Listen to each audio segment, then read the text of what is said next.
नमस्कार, बहुत स्वागत है आप सभी का इंडिया न्यूज हरियाणा पर। मैं हूं राजीव रघुनंदन। करनाल लोकसभा सीट पर इस बार जोरदार मुकाबला होने की उम्मीद है। करनाल से इस बार भी कांग्रेस के उम्मीदवार डॉक्टर अरविंद शर्मा हैं। पिछले 2 लोकसभा चुनावों में डॉक्टर शर्मा ने यहां शानदार जीत दर्ज की है, लेकिन इस बार उनका मुकाबला बीजेपी के उम्मीदवार अश्वनी कुमार चोपड़ा और बीएसपी के वीरेंद्र मराठा के अलावा आम आदमी पार्टी के परमजीत सिंह और इंडियन नेशनल लोकदल के जसविंदर संधू से भी है। ऐसे में 14 के चक्रव्यूह को इस बार डॉक्टर अरविंद शर्मा निश्चित तौर पर एक टफ फाइट के तौर पर ले रहे हैं। देखने वाली बात यह होगी कि आज 14 के चक्रव्यूह में सवालों के चक्रव्यूह का सामना डॉक्टर अरविंद शर्मा किस तरह से करते हैं।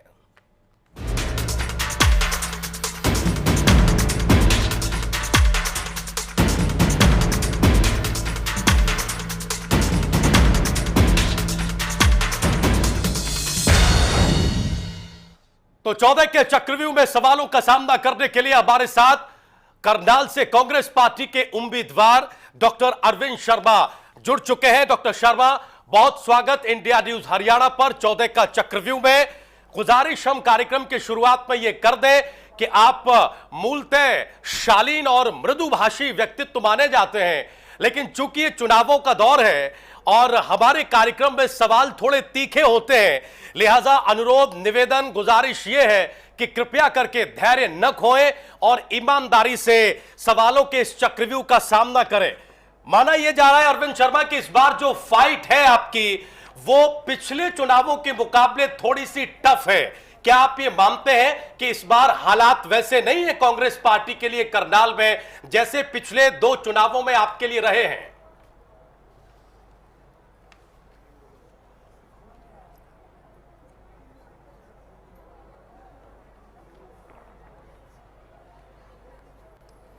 देखिए, इस बार पिछले बार से ज्यादा अच्छे हालात हैं जी, क्योंकि यूपीए सरकार ने और हरियाणा सरकार, दोनों सरकारों ने आम लोगों के लिए, आम जनता के लिए बहुत अच्छे से काम किए हैं। किसानों के लिए, मजदूरों के लिए, दलितों के लिए, बैकवर्ड भाइयों के लिए, नौजवानों के लिए, कर्मचारियों के लिए, व्यापारियों के लिए बहुत अच्छे से काम किए हैं। मैं समझता हूं कि पिछली बार से अब की बार हमारे लिए आसान है।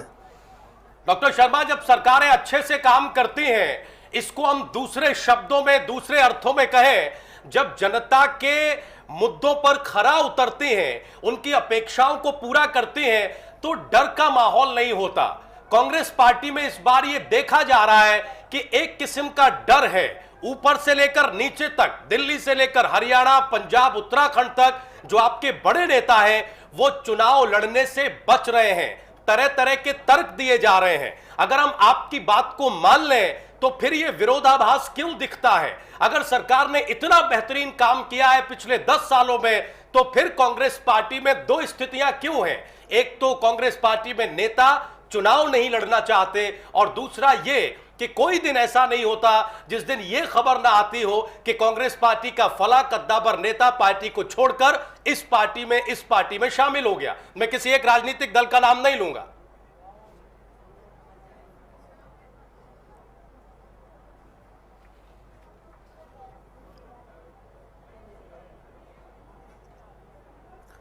देखिए, ऐसा है, हर एक की अपनी अपनी सोच होती है, और मैं समझता हूं कि जो नेता जी, जो कार्यकर्ता लोगों के बीच में रहता है, लोगों के बीच में रह करके लोगों की बात सुनता है जी, लोगों के काम करता है दिन रात, क्योंकि जनता जब अपने नेता को बनाती है, इस उम्मीद से बनाती है कि वो हमारी जो उम्मीदें हैं उस पर खरा उतरेगा, और जो नेता, जो भी समाज सेवी लोगों के बीच में रहेगा, लोगों की बात को सुनेगा, लोगों की बात को सुन करके पार्लियामेंट में या विधानसभा में जहां का भी वो नेतृत्व करता है, जहां भी उसको अच्छे से पहुंचाएगा, प्रशासन से बात करेगा, सरकार से बात करेगा, तो मैं समझता हूं कि उसको कोई किसी तरह की कठिनाई आने वाली नहीं है, और वो लोगों की उम्मीद पर जो ठीक से उतरता है उसको कभी कठिनाई नहीं आती। डॉक्टर शर्मा, हम आपको बता दें कि सवालों के तीखे तीर लेकर channel head India news Haryana Amit Arya भी स्टूडियो में मौजूद है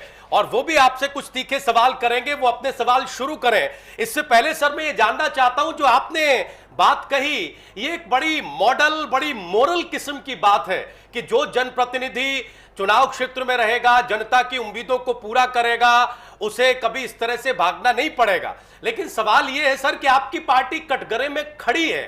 आपकी पार्टी के तमाम ऐसे उम्मीदवार हैं, नेता हैं जो चुनाव नहीं लड़ रहे हैं। क्या आप ये कहना चाह रहे हैं दूसरे शब्दों में कि जो लोग चुनाव लड़ने से बच रहे हैं उन्होंने अपनी जिम्मेदारियों को ठीक से पूरा नहीं किया है? ये वो लोग हैं जो जनता की उम्मीदों पर खरे नहीं उतरे हैं, इसलिए इस तरह की स्थिति बनी है।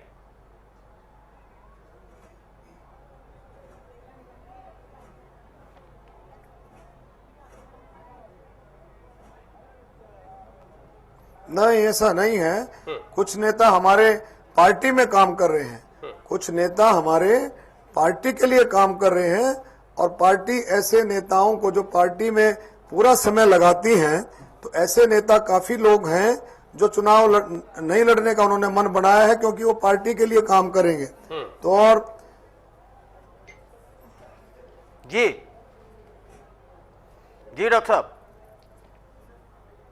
डॉक्टर साहब ये पूछना चाहता हूं मैं कि एक चीज बताइए मुझे कि क्या कांग्रेस अपने अभी तक के इतिहास में सबसे पार्टी के लिए जो नेता काम करेगा वो चुनाव कैसे लड़ेगा?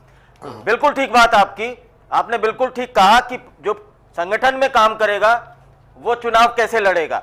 लेकिन डॉक्टर साहब मुझे एक चीज बताइएगा कि कहीं व्यक्तिगत परफॉर्मेंस के ऊपर हो सकता है आपकी व्यक्तिगत परफॉर्मेंस, आपके काम की, आपके क्षेत्र में आपके काम की व्यक्तिगत परफॉर्मेंस बहुत अच्छी है, लेकिन केंद्र में जो सरकार रही है उस सरकार की परफॉर्मेंस अच्छा ना होने के कारण आप लोगों के ऊपर असर पड़ेगा। आप इस चीज को मानते हैं?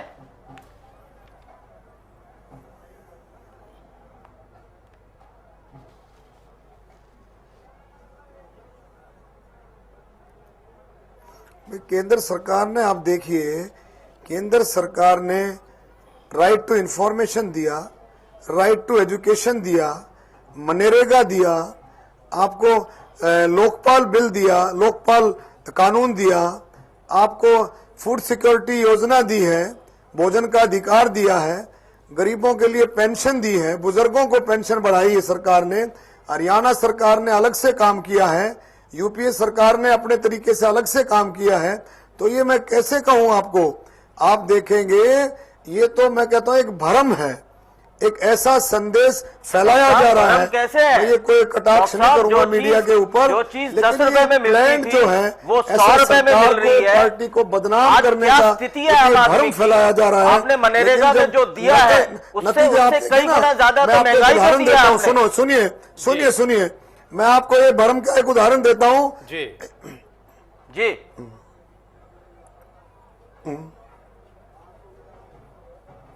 नहीं, ऐसा देखो, महंगाई तो वर्ल्ड वाइड है, लेकिन महंगाई पर सरकार बहुत गंभीर है। सरकार पूरी कोशिश कर रही है और आप देखेंगे काफी कुछ कंट्रोल हुआ है। दूसरा मैं कहूंगा, जहां तक भ्रम फैलाने की बात है, ये मैं कैसे कह रहा हूं कि एक दिन रात को, सुनिए मेरी, एक दिन रात को करीबन 1:30 से 2 बजे मैंने एक चैनल पर मैंने देखा समाचार, उसमें कुछ बातें दिखाई कि अभी 39 से 41 सीटें यूपी में